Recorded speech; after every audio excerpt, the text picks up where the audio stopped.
Good evening and welcome to Money Matters. My name is Pat Welde with Merrill Lynch. My co-host this evening is Mr. Chuck Steege from SFG Investment. Chuck, how are you? Great. How are you, Pat? I'm doing fantastic, thank you. Look forward to working with you here. And we do have a special guest coming back with us in a little bit, so please stay tuned. But we're all going to learn a whole lot about the real estate market here in Philadelphia and nationally as well. So, Chuck, why don't you tell me a little bit about your firm? I know we talked earlier and you have somewhat of a specialized practice.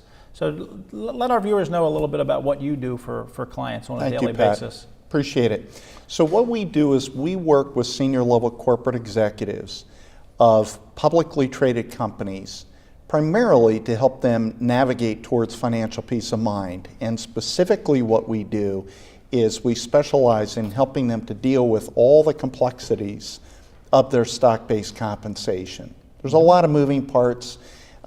These are the best and the brightest, right, but they lack one thing pretty much, and that is time. They're just so busy, right, that they have no time to deal with this. Mm-hmm. So that's why they bring you in. Correct. Yeah. And I know many of these publicly traded companies are actually now giving stock-based compensation not only to the senior level executives, but they're bringing it down to a lot of the non-senior executives as well. Can you talk a little bit about the different types of stock compensation that exist out there? Absolutely. So great point. The best companies are those that reach very deep down and have in place plans that really engender employee engagement. Mm-hmm. So we have, for instance, employee stock purchase programs, which are fairly common, that allow an employee to make a purchase. Usually it's at a discount. Mm-hmm. So they have the benefit of that discount as part of their saving strategy. So even if they sold the stock the next day, which most times folks won't do, they might garner a 15% return on their money. And so you have those types of plans that are pretty broad-based and very attractive, but then up to the senior level executive, the CEO, typically you're going to see performance awards, whether they're performance share units or performance options, those sort of forms of compensation. Mm-hmm. So it's really an exciting area for corporate America to have these type of plans and to garner employee engagement. I think one thing that might be helpful because, as I said, a lot of employees now will get stock options, which wasn't the case maybe 10 or 15, 20 years ago.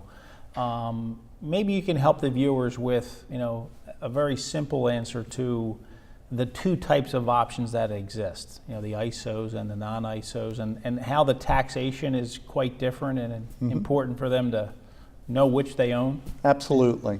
So you make a great point that stock options have been in place actually for some time now, and it's how they're dealt with when an executive exercises or makes a purchase of the option. And in terms of the taxation, if there's $100,000 of value on a non-qualified option, at the time of exercise, it's as if that executive has just now earned another $100,000, and it will show up in his or her W-2. Through normal payroll taxes. Exactly, right. Through normal payroll taxes, so taxes are usually withheld on that value. Whereas incentive stock options, which typically we see largely on the West Coast, with technology companies, right. A lot of times when an executive will exercise, they're going to have that same $100,000, but it's going to be treated as an alternative minimum taxable event. And so that $100,000, if they play their cards right, where they exercise and they then hold 1 year and a day, mm-hmm. that $100,000 is going to be subject to no more than a 20% long-term capital gains tax. So, it's the difference between 39.6 plus the Obamacare tax of 3.8 versus a 20% right. plus the Obamacare tax on the ISOs. It's a big deal. huge amount of Yeah, savings, that's a big absolutely. deal.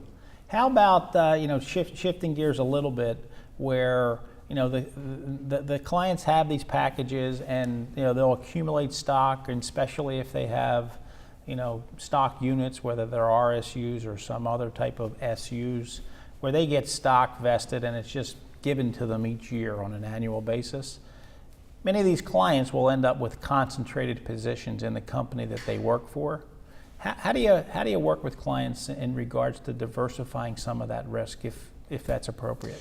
Well, it depends on their level, and if they're at a very senior level, obviously they have corporate governance challenges. They have prohibitions against selling. There's a big thrust this year that if you're a CEO or CFO or one of the top 5 in a company, where you have a limitation in terms of when you can actually sell. Right. So it's not just during the open window periods.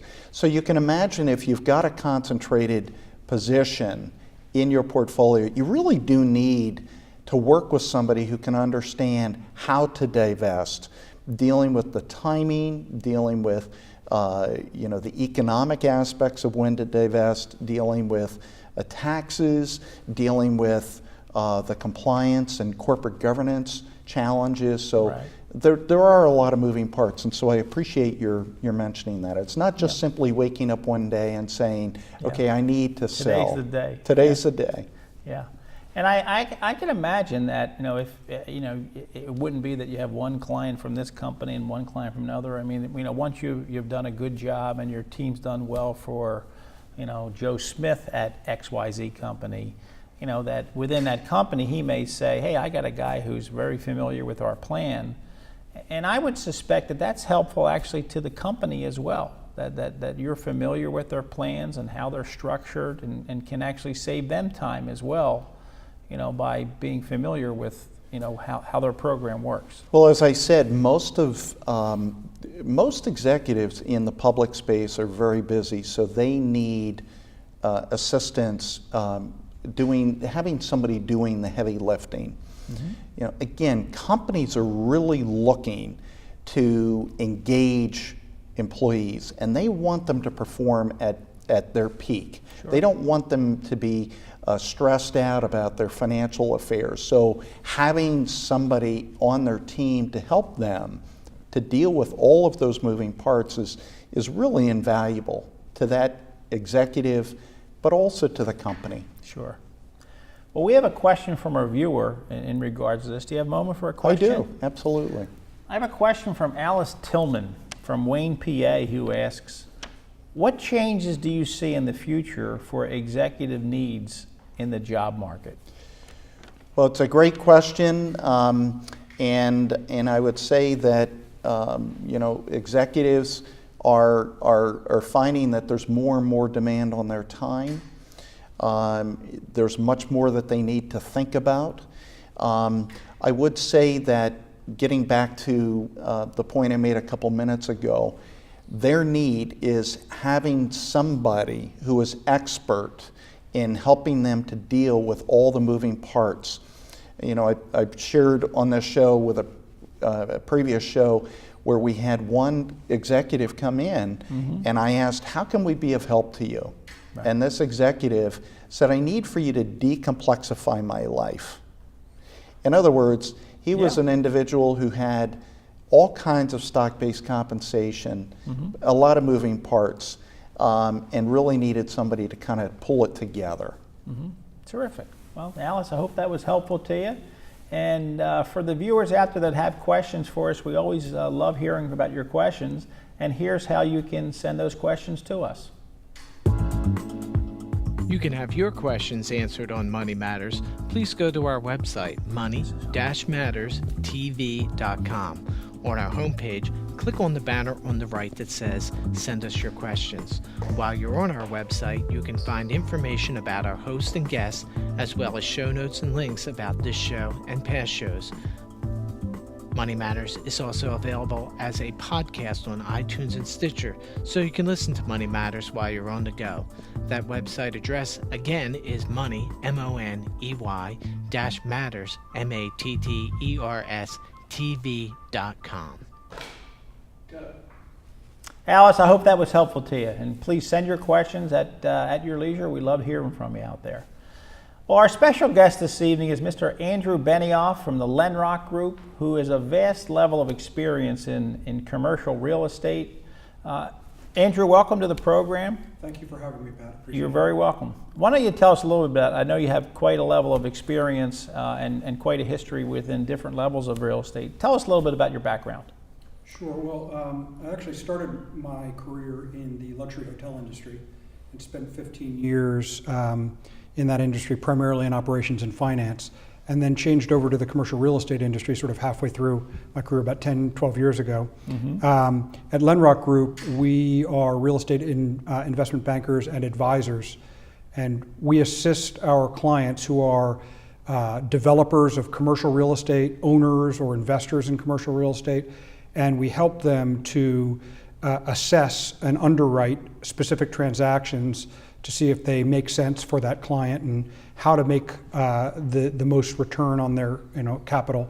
And then we go on their behalf to the capital markets and raise debt, mezzanine, and equity capital for them to complete the transaction. So that's primarily where we spend our time.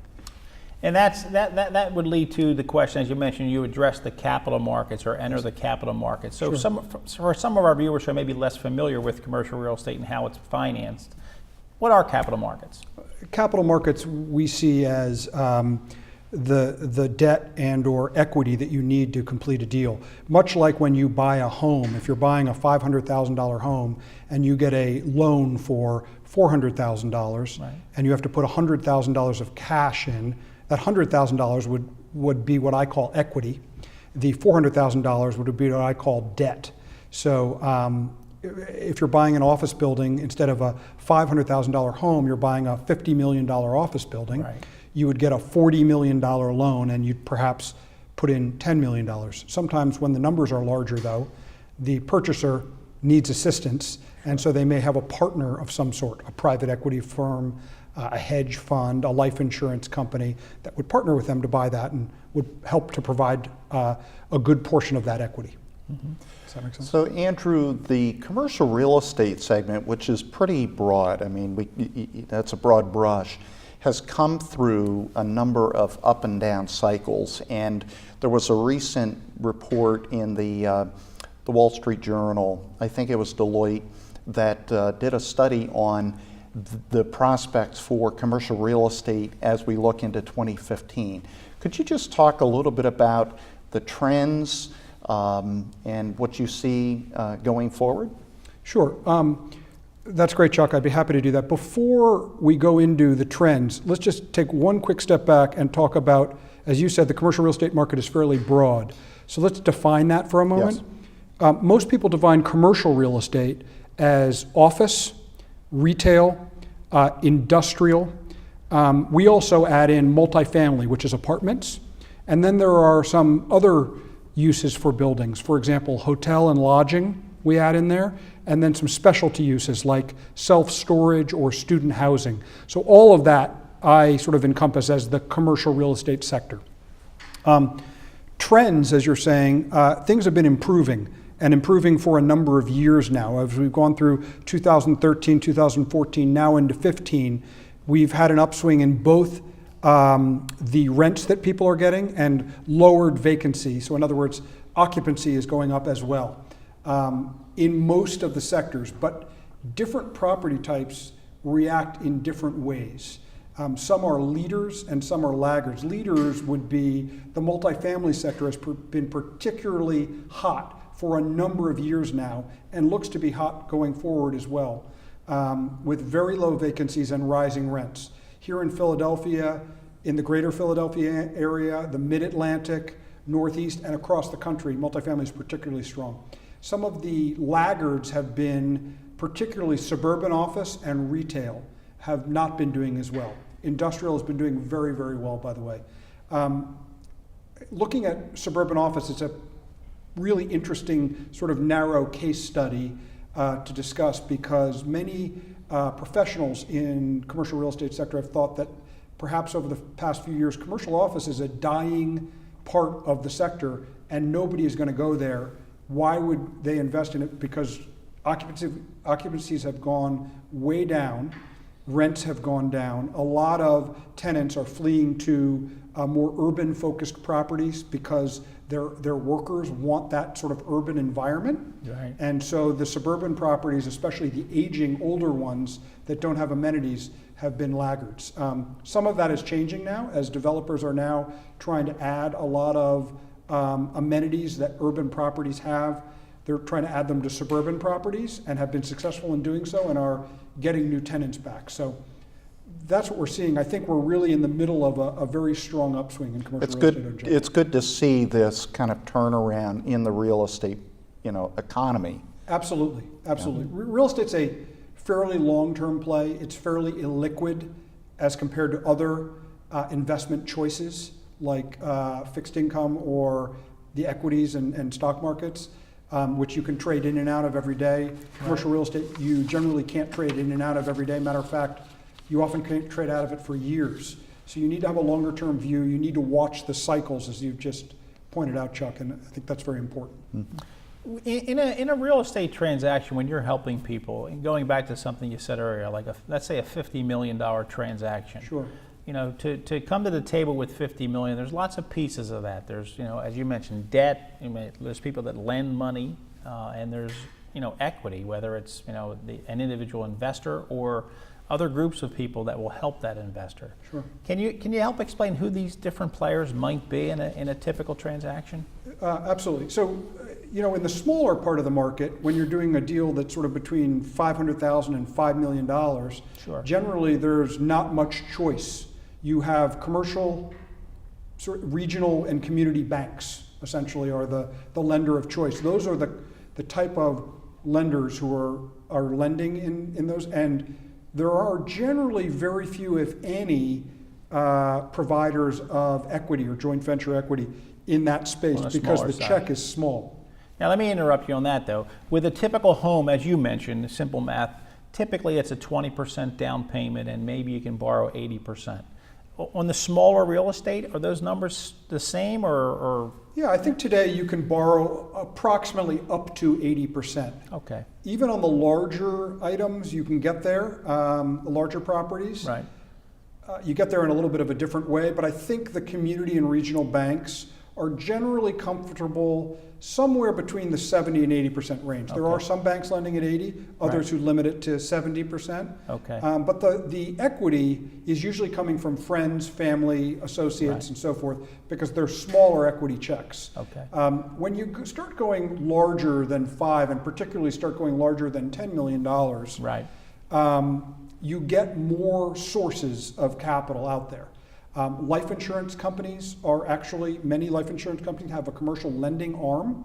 They also often, some life insurance companies have often an equity arm as well. Some of them have both and some have one or the other. So life insurance companies as well as pension fund advisors, usually on stuff that's considerably larger though. Those are deals that are on the small side, 50 million, often Sure. 100 or a couple of $100 million. There are mortgage REITs, two types of REITs in the world today, pretty much. I guess you could say there are three. There's property REITs, there's mortgage REITs, and there's hybrid REITs that do a little bit of both. Mortgage REITs are lenders. They're often will do some sort of mortgage lending for commercial property. Mm-hmm. There are there are private equity funds and hedge funds that are both equity and could be debt. And then there are private mezzanine and bridge funds that have shorter term debt or what we call subordinate debt. So mezzanine financing sits between that first mortgage and the equity that I talked about. It would be sub-debt is what we often call it as well. Mm-hmm. So there are lots of opportunities for capital out there. And then I guess last would be, besides high net worth individuals who might want to invest in real estate directly, there's what we call the family office market, which is very, very wealthy families set up organizations to run and invest their money, and sometimes they have a portion of that investable money to go towards commercial real estate. So Andrew, different properties have different requirements when it comes to the type of financing. Could you talk about how different properties and structuring financing is going to be different from, let's say, a Class A commercial office versus a luxury hotel arrangement? Mm-hmm. Sure.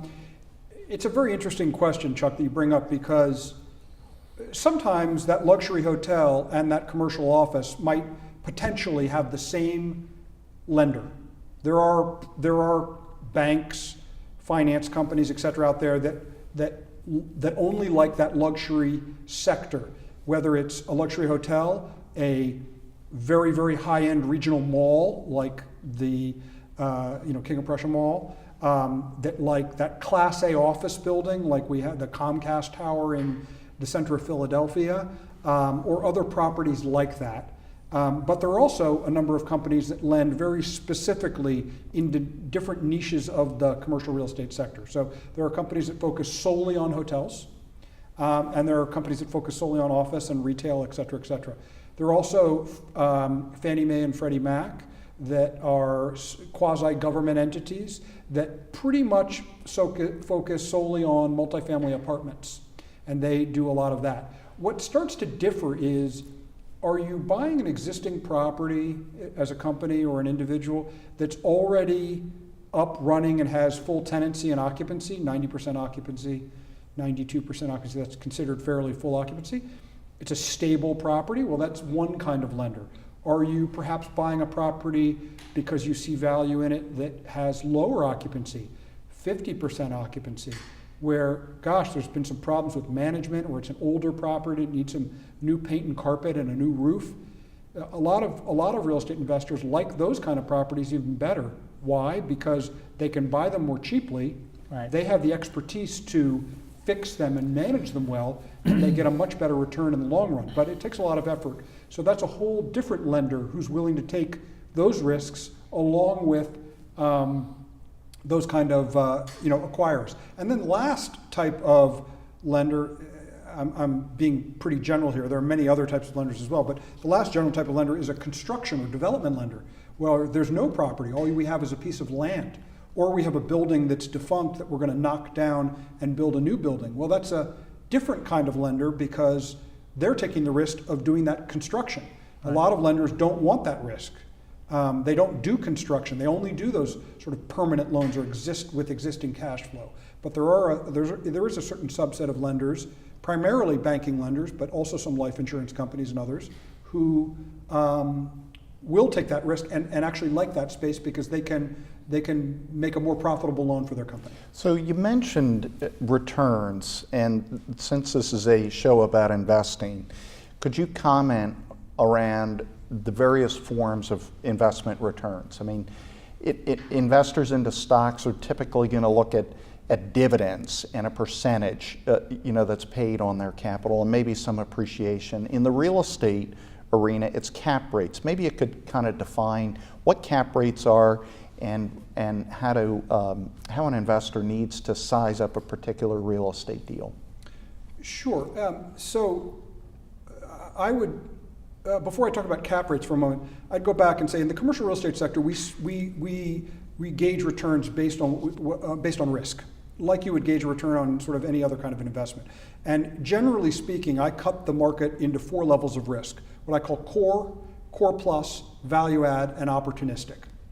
Core, what I say is, and these, the returns that I'm going to give you are all based on having some level of debt on the property. These are not just all cash purchases. This has some level of a loan on the property, usually a normal level of somewhere between 50 and 75% leverage on the property. Core deals usually, by the way, are Class A, office, luxury. Those are usually throwing off anywhere from a 6 to 8, 6 to 9% type of annual return. Core Plus is usually throwing off of 9 to say 13% return, maybe 14% return. And value add is somewhere between 15 and 20% return. Opportunistic returns are greater than 20% per year. Obviously, as you go up that return spectrum from core, core plus, value add, opportunistic, the risk goes up dramatically. And so you don't want to, 20% plus as a return probably sounds great to many people. but there's a lot of risk involved, and you don't want to go for a deal like that unless you have a good amount of experience and a team that can execute on that. Andrew, in about maybe a minute or so, what's happening in the city of Philadelphia? Are things good in the city, or maybe it's good for some and not for some others? What's happening in the city? Commercial real estate in Philadelphia is very strong right now and has had a really significant resurgence over the last few years.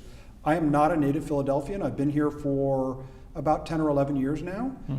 And just during the period of time that I've been here, there has been a huge improvement in the commercial real estate sector here.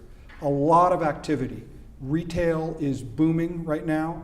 A lot of activity on east of Market and east of Chestnut, on east of Broad on Market and Chestnut, excuse me. New Comcast tower going up, brand new Four Seasons hotel, brand new W and Element hotels right in Center City. Right. A lot of things happening. The multifamily market is red hot. And the youth is definitely moving back A lot to of the city. and why is all of that? It's Yeah. exactly what you just said, which is a huge influx of new residents to Philadelphia. Right. You just said you know younger people are moving in. Right. I agree with that, but there's also a whole nother demographic that's moving in, which is a lot of what we call empty nesters, and No. there are a lot of I know older them. people moving in. And so I don't know if your wife has been bothering you about moving into the No, city. but we now have and- friends that actually have. Right, They right. left, And they so- love, they're not cutting grass anymore. They're moving into the city. Exactly, and also being able to walk and go out to dinner at night, and I've discussed it with my wife as well, and saying, gee, when the kids are off to college, should we think about moving into the city? Yeah. It would save us on all the yard work and other various and sundry activities around the house, but also there's just a lot of activity and things going on here, the arts, restaurant scene, Right. et cetera, et cetera. So Philadelphia as a city is doing very, very well in the commercial real estate sector. Well, Andrew, we thank you. We have to bring you back. I know you have more to tell us, and we've run out of time. Viewers, we thank you for your time and attention. Our next guest here on Money Matters is going to be Mr. Michael Koffler, who is the CEO of Genomind, who, per the website, is a personalized medicine company. So they're in the biotech arena. Interesting guest next time. And as you know from home, you can always see us on Audible podcasts. You can see us on iTunes, Stitcher Radio, or simply go to the Money Matters website. You can Google Money Matters and see past programs and the like. So we thank you for your attention, and your money matters.